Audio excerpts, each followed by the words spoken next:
ഇറാനും US തമ്മിലുള്ള യുദ്ധം ഇതുവരെ ശമിച്ചിട്ടില്ല. ലോകം ഇപ്പോൾ തീവ്രമായിട്ടുള്ള യുദ്ധത്തിനും ആധിപത്യ പോരാട്ടത്തിനുമാണ് സാക്ഷ്യം വഹിച്ചുകൊണ്ടിരിക്കുന്നത്. ഇറാനും അമേരിക്കയും തമ്മിലുള്ള സംഘർഷം ഒരു വശത്തും ചൈന മറുവശത്ത് തായ്വാനും സമ്മർദ്ദം വർദ്ധിപ്പിച്ചുകൊണ്ടിരിക്കുകയാണ്. പെങ്ഹു ദ്വീപുകൾക്ക് സമീപമുള്ള കടലിൽ 2 ചൈനീസ് യുദ്ധക്കപ്പലുകൾ കണ്ടതായി തായ്വാൻ പ്രതിരോധ മന്ത്രി ഇപ്പോൾ അവകാശപ്പെട്ടിരിക്കുകയാണ്. ഒരുപക്ഷെ ചൈന തായ്വാനിലേക്ക് കടന്നു കയറുന്നതിന്റെ ഭാഗമായി അവിടെ കപ്പലുകൾ വിന്യസിച്ചിട്ടുണ്ടായിരിക്കാം എന്നുള്ളതാണ് റിപ്പോർട്ടുകൾ പുറത്തുവരുന്നത്. ഈ സംഭവത്തിന് ശേഷം തായ്വാൻ ഉടൻ തന്നെ ജാഗ്രത പ്രഖ്യാപിച്ചു. തായ്വാൻ കടലിടുക്കിൽ ചൈന ഈ രീതിയിൽ സൈനിക സാന്നിധ്യം ശക്തിപ്പെടുത്തുകയാണെന്നാണ് വിശ്വസിക്കപ്പെടുന്നത്. ഇത് മുഴുവൻ മേഖലയിലും ഗുരുതരമായിട്ടുള്ള സംഘർഷം തന്നെ സൃഷ്ടിച്ചിരിക്കുന്നു.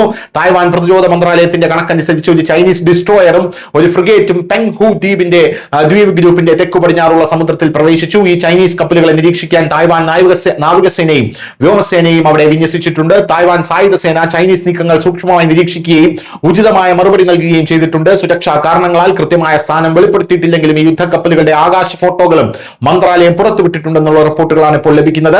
തായ്വാനെ ചൈന സ്വന്തം ഭാഗമായി കണക്കാക്കുകയും അവരുടെ ജലാശയങ്ങളിലും വ്യോമാതിർത്തിയിലും സൈനിക കടന്നുകയറ്റം നടത്തുകയും ചെയ്യുന്നുവെന്നുള്ളത് ശ്രദ്ധേയമാണ്. തായ്വാൻ സർക്കാർ ആവർത്തിച്ച് അപലപിച്ചിട്ടും ചൈന തങ്ങളുടെ ആക്രമണ തന്ത്രം മാറ്റാൻ തയ്യാറല്ല. തങ്ങളുടെ സൈനിക പ്രവർത്തനങ്ങൾ ന്യായീകരിക്കപ്പെടുന്നുവെന്നും സംഘർഷത്തിന് തായ്വാനെ ഉത്തരവാദിയാക്കുന്നുവെന്നും ചൈന പറയുന്നു. മറുവശത്ത് ചൈനയുടെ പരമാധികാര അവകാശവാദത്തെ തായ്വാൻ വ്യക്തമായി നിരാകരിക്കുകയും തായ്വാനിലെ ജനങ്ങൾക്ക് മാത്രമേ അതിന്റെ ഭാവി നിർണ്ണയിക്കാൻ അവകാശമുള്ളൂ എന്ന് പറയുകയും ചെയ്യുന്നുണ്ട്. News desk news India Malayalam.